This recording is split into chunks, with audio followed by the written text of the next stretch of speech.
3, 2, 1.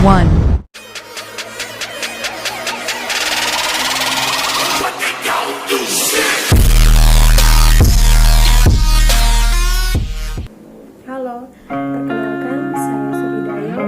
Saya mahasiswi aktif semester 4 Fakultas Keperawatan dari Universitas Katolik Dewasa Manado. Pada kesempatan kali ini, saya akan memberikan pendidikan kesehatan kepada salah satu anggota keluarga yang ada di rumah mengenai gangguan kecemasan atau ansietas. Oke, selamat menyaksikan. Halo.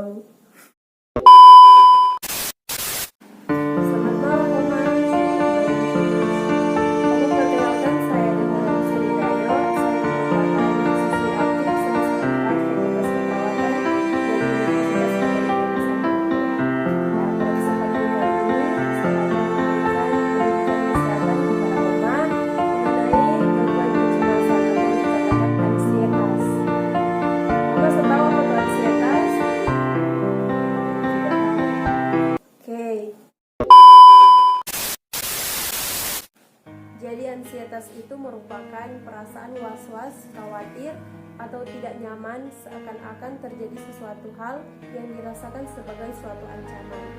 Nah, bisa juga dikatakan suatu perasaan tidak santai yang samar-samar karena ketidaknyamanan atau rasa takut yang disertai suatu respon, bisa dikarenakan penyebab tidak spesifik atau tidak diketahui oleh individu. Nah, jadi kecemasan ini juga sangat berpengaruh pada kehidupan seseorang. Disebabkan oleh yang pertama itu ada faktor biologi. Bagaimana otak kita merespon suatu masalah dan tantangan yang terjadi pada kita dalam situasi saat ini. Misalnya ketika Oma menghadapi masalah, Oma tidak mau berbagi dengan orang lain, hanya mengurung diri, itu bisa dikatakan sebagai faktor-faktor yang mempengaruhi gangguan kecemasan. Kemudian pola pikir, terlalu banyak berpikir yang hal-hal negatif, seperti sekarang ini masalah-masalah tentang menghadapi situasi pandemi COVID-19 ini ya. Jadi itu respon fisiologis dan psikologi itu harus dipertahankan supaya dalam menjalani masalah sekarang ini Oma bisa menghadapi dengan segala optimal dengan baik. Ansietas ini ada 4 tingkatan. Yang pertama itu ada tingkatan ansietas ringan.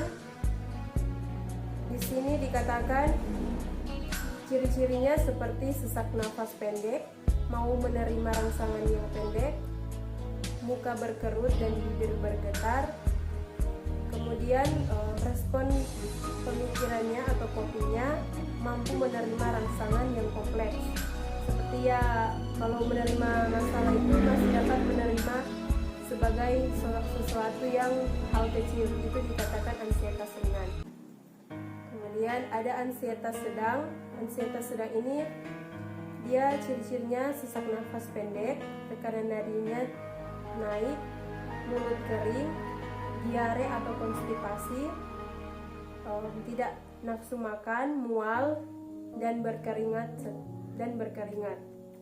Kemudian ada respon pandang menyempit, pandangannya tidak terfokus dan berbayang-bayang gitu.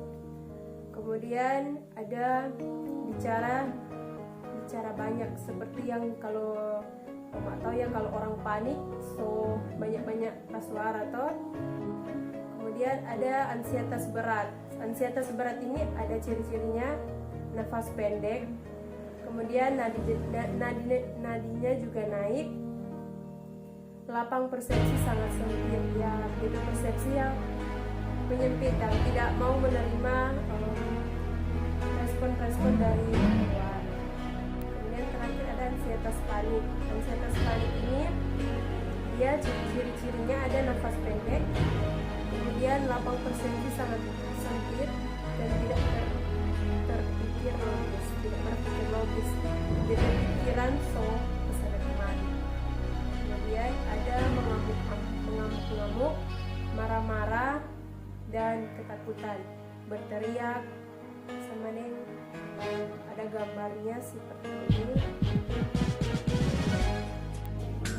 Nah, gangguan cemas ini bisa mempengaruhi kondisi fisik dan mental, tetapi gangguan ini juga bisa disembuhkan. Jadi nanti sebentar saya akan memperagakan, mencontohkan bagaimana tips atau cara mengatasi gangguan kecemasan. Nanti sebentar Oma bisa meniru atau memperagakan seusai saya.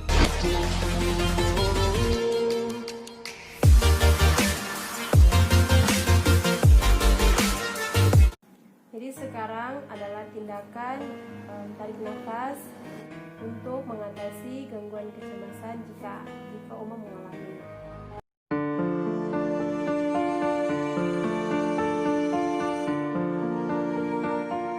Letakkan tangan di atas perut, kemudian menutup mata sambil fokus, konsentrasi, dan rileks.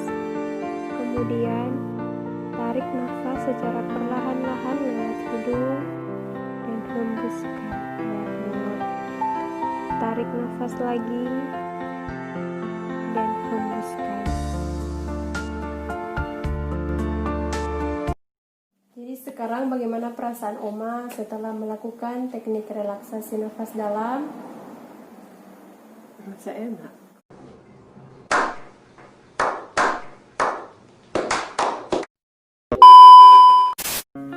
Oke Oma, sekarang saya sudah selesai dalam memberikan pendidikan mengenai ansietas kepada Oma. Mungkin hanya sekedar, tapi mudah-mudahan ini bisa bermanfaat untuk Oma. Terima kasih untuk waktunya. Tuhan Yesus memberkati.